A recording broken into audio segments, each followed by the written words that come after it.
ભારતમાં 76મા પ્રજાસત્તાક પર્વની સોમનાથના મંદિરમાં સન્માનભેર ઉજવણી કરાઈ હતી। સોમનાથ ટ્રસ્ટના ટ્રસ્ટી જેડી પરમાર સાહેબના વરદ હસ્તે ધ્વજવંદન કરાયું હતું। સોમનાથ મહાદેવને તિરંગા શૃંગાર કરવામાં આવ્યો હતો। રાષ્ટ્રતીર્થ સોમનાથમાં ધર્મ ભક્તિ અને રાષ્ટ્રભક્તિનો એક સાથે અનુભવ કરી શ્રદ્ધાળુઓ ધન્ય બન્યા હતા।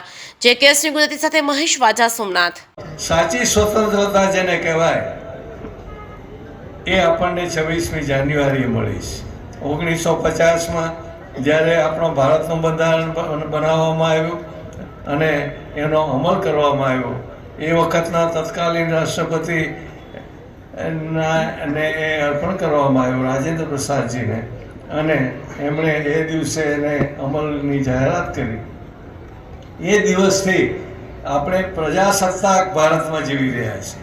સ્વતંત્ર તો હતા જ, પણ સાથે સાથે આપણને પ્રજાને એ સત્તા મળી। પ્રજાને સત્તા મળી એટલે શું?